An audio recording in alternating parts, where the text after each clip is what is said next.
It's going twice. Anyone?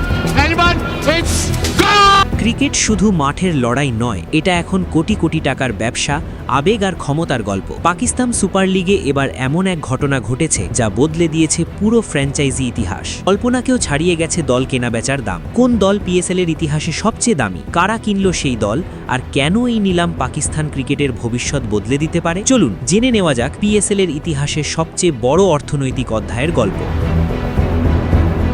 Pakistan super league PSL এর ইতিহাসে যুক্ত হলো এক নতুন ও ঐতিহাসিক অধ্যায়। ফ্র্যাঞ্চাইজি ক্রিকেটের দুনিয়ায় রেকর্ড গড়া দামে বিক্রি হয়ে পিএসএল এর সবচেয়ে দামি দল হিসেবে আত্মপ্রকাশ করল শিয়ালকোট। এই নিলাম শুধু একটি দল বিক্রির গল্প নয়, বরং এটি প্রমাণ করে দিয়েছে পিএসএল এখন আন্তর্জাতিক বিনিয়োগকারীদের কাছে কতটা আকর্ষণীয় একটি ব্র্যান্ড। ইসলামাবাদে অনুষ্ঠিত এই নিলামে বিক্রি হয় দুটি নতুন ফ্র্যাঞ্চাইজি, শিয়ালকোট ও হায়দ্রাবাদ। তবে সব আলো কেড়ে নেয় শিয়ালকোটের বিক্রি। অস্ট্রেলিয়া ভিত্তিক রিয়েল এস্টেট কনসোর্টিয়াম ওজ ডেভেলপার্স দলটির জন্য হাঁকায় 185 কোটি পাকিস্তানি রুপি, যা পিএসএল এর ইতিহাসের সর্বোচ্চ মূল্য, মার্কিন ডলারে যার পরিমাণ প্রায় 6.55 মিলিয়ন। অন্যদিকে যুক্তরাষ্ট্র ভিত্তিক এভিয়েশন ও হেলথ কেয়ার কনগ্লোমারেট এফকেএস কিনে নেয় হায়দ্রাবাদ দলটি। তাদের বিড ছিল 175 কোটি পাকিস্তানি রুপি, প্রায় 6.2 মিলিয়ন ডলার। দুটি দলই বিক্রি হয়েছে প্রত্যাশার চেয়ে অনেক বেশি দামে, যা নিলামকে দিয়েছে বাড়তি উত্তেজনা। নিলামের শুরুতে হায়দ্রাবাদ দলের ভিত্তিমূল্য ধরা হয়েছিল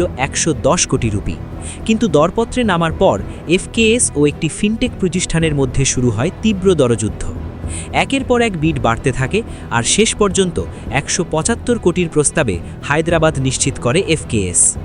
এই নিলামের সাফল্য দেখে দ্বিতীয় দলের ক্ষেত্রে ভিত্তিমূল্য আরও বাড়িয়ে ধরা হয় 170 কোটি রুপি। এরপর শুরু হয় শিয়ালকোটের লড়াই। শেষ পর্যন্ত 185 কোটির বিশাল প্রস্তাবে দলটি কিনে নেয় ওজ ডেভেলপার্স। এর মাধ্যমেই শিয়ালকোট হয়ে ওঠে পিএসএল এর ইতিহাসের সবচেয়ে দামি ফ্র্যাঞ্চাইজি। এফকেএস এর সিইও ফাওয়াদ সারোয়ার আবেগঘন কণ্ঠে বলেন, পিএসএল দলের মালিক হওয়া আমার শৈশবের স্বপ্ন। আমরা রাস্তায় ক্রিকেট খেলেই বড় হয়েছি।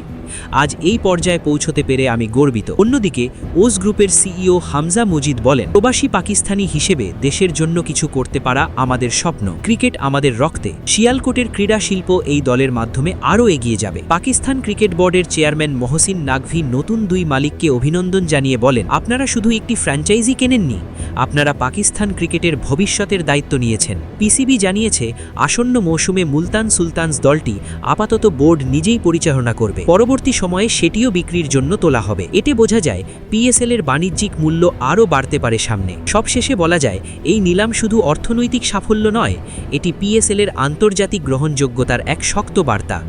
শিয়ালকোটের রেকর্ড গড়া এই মূল্য প্রমাণ করে দিয়েছে পাকিস্তান সুপার লিগ এখন কেবল একটি টুর্নামেন্ট নয়, বরং বৈশ্বিক ক্রিকেট ব্র্যান্ড। আর পিএসএল এর 11তম আসর মাঠে গড়াবে 26শে মার্চ থেকে 3রা মে পর্যন্ত, নতুন দল, নতুন মালিক আর নতুন ইতিহাস নিয়ে। এখন দেখার বিষয়, রেকর্ড দামের এই শিয়ালকোট দল মাঠে কতটা রেকর্ড করতে পারে।